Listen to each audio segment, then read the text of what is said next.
Hi, I am An-Zhe from Team Taiwan, presenting problem number 13, the singing ruler.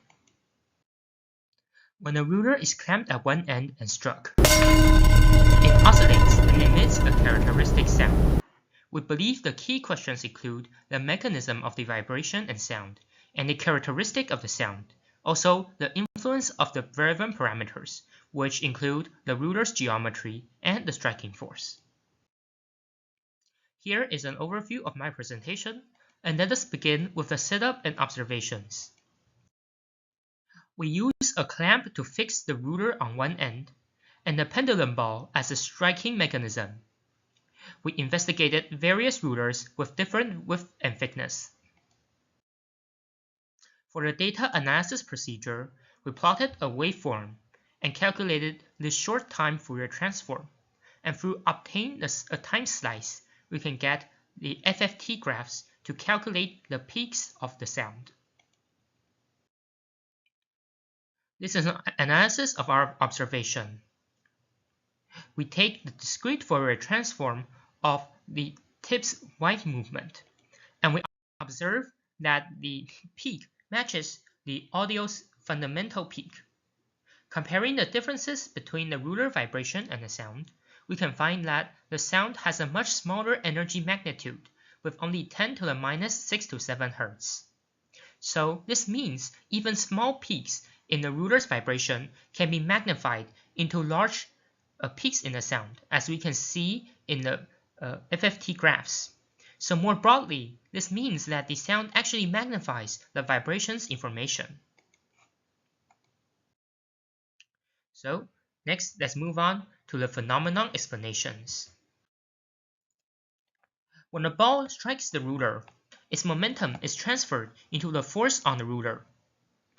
This force causes the ruler to deform, being compressed on one end and being stretched on the other side. This causes a shear force and the bending moment. This shear force causes in the restoring force of the ruler. The ruler will then return to its relaxed position, increasing in its velocity, while the velocity will damp out over time due to viscous forces. So this process repeats itself. So we know that the ruler is a damped oscillation by a constant elastic kinetic energy conversion. Next, let's move on to the quantitative theory, which includes the simple analytical theory and our finite element numerical. Let's first begin with the simple analytical theory with the Euler-Bernoulli beam function and assumptions under linear elasticity and small deflection. We solve for the Euler-Bernoulli equation frequency under Lee's boundary conditions. This frequency accounts for different modes of the sound. These modes are due to the ruler's oscillation geometries. We can observe these modes in our experiment as well. However, we also observe other prominent peaks that are believed to be linear combination of these original modes. And these linear combinations hints the presence of higher order terms that needs to be accounted for numerically. So then we move on to the finite element numerical. So what is a finite element method? Well, it assumes that the ruler can be separated into multiple small beam segments, with two connecting nodes maintaining boundary conditions. Each node consists of 2 degrees of freedom, including the transverse deflection and the rotation angle. So each segment can be written down into a 4x1 matrix, which satisfies this stiffness equation. We can then write down the governing equations of the segments, accounting for terms of inertia, Rayleigh damping, elastic resistance, and geometric stiffening. Here, Rayleigh damping assumes that the damping constant is a linear combination between the mass and the stiffness, whereas the Duffing stiffening accounts for the restoring force changes at large deflections. We then integrate the entire beam through an implicit Newmark beta method paired with a Newton-Raphson iteration. The whole code is written in Python with the SciPy module with a runtime of about 5 minutes. So we move on to characterize the coefficients. The Young's modulus is obtained by hanging a weight onto the ruler. while the damping constants are numerically optimized, whereas the Duffing constants are obtained from the reference. So we can do a numerical comparison between the theory and the experiment. We can see a fair quantitative agreement with differences in some linear combinations with the fundamental nodes. Here we note that the term Duffing stiffening constant accounts for the nonlinear spreading, which is both observed in the experiment and the theoretical data. Next, let's move on to the effect of our parameters. So we accounted for the different parameters of the ruler geometry. Let's first begin with the different length. When we increases the ruler's length, the stiffness decreases as a result. This results in the fundamental frequency decrease of the ruler. Interestingly, we can observe that when the length is larger, a fourth mode will become more prominent, and this is due to the ruler's oscillation geometry. Well, at small lengths, we can see that the error is substantially larger with a 20.7% error. And this is due to, for the same deflection, a small length ruler has a relatively larger angle, resulting in nonlinearity. So we accounted for this numerically. Plotting the numerical peaks, we can see that the error is being successively decreased to 2.1%. So this means that our numerical results correctly accounts for the large deflection nonlinearity. Whereas for the error in the larger frequencies, we believe that this is due to the linear combination with the first mode.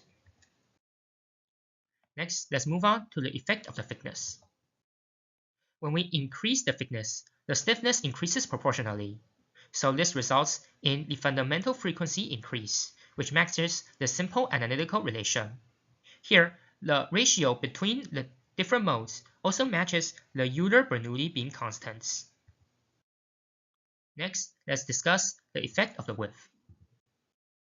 Due to a competing effect between the stiffness and the mass, the term of the width will be cancelled out in the equation of the fundamental frequency. We can also see this in our experimental results with a less than 5% deviation, meaning that the frequency is independent of the width. So we have fully discussed the effect of the ruler's geometry.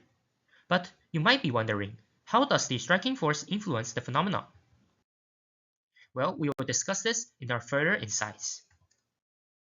When we increase the striking force, we can see that the sound shifts from a linear case into a nonlinear case, which is characterized by the dynamical frequency changing.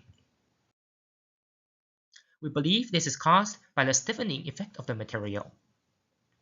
Zooming into the lower frequency regimes, we can see that the fundamental frequency is increasing, indicating that this is a softening effect. While at higher frequencies, we can see a decay of the frequency, and we believe this is caused by the harmonics of a stationary mode having a negative linear combination with a softening pitch, causing an overall frequency decrease, as we can hear in the experiment. So, what causes this softening? Well, the mechanism is the changes in the restoring force at large deflections. When the deflection is large enough, the restoring force will actually decrease as a result of the material. So the effective K will actually be smaller at large deflections. Well, due to the ruler oscillating into small deflections, the effective K will then increase throughout time. So the damping results in an increase in the effective stiffness as the time progresses, which causes the fundamental frequency increase as we have observed in the fundamental modes of the STFT. And due to us modeling the restoring force as a cubic polynomial, there are actually two ways on how this frequency might change, including softening and hardening effects. And due to our experimental observation, we can note that the softening is what is occurring in our material, whereas for other materials, hardening may occur, but that is not in the scope of our report. So then we did a numerical comparison, and here we can see a similar frequency decay pattern.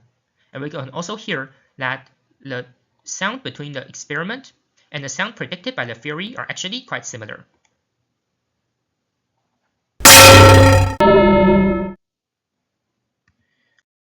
Well, here is the graph of the numerical comparison. We can see a fair quantitative agreement with the frequency decay. However, our theory has its limits, which includes the Pele torsional effects, which is not accounted due to the beam assumption that we have mentioned earlier, and the initial conditions, due to, in reality, the ball might actually stick with the ruler when it is struck, while that in the numerical, we actually only give the ruler initial velocity. So it is quite, we cannot characterize the initial conditions correctly. And the plate torsional effects can also be seen in the experiments with a larger width. In these sounds, we can see a splitting mode occurring, as we can hear in the experimental audio. You can imagine that for a larger width, a plate will occur, and at one side, it might oscillate faster than the other, causing the other side to lag behind. The two sides will emit two different frequencies, causing in a bifurcating split. And this split can be accounted for using an empirical equation. And we can also verify that this equation is correct. So, in conclusion, the singing ruler is caused by the ruler's oscillation emitting a characteristic sound, which includes the Euler-Bernoulli beam modes and its linear combinations, whereas the nonlinear dynamics include the softening effect caused by the material and the splitting mode caused by the torsional effects. We can then do a comparison between the human voice and the singing ruler.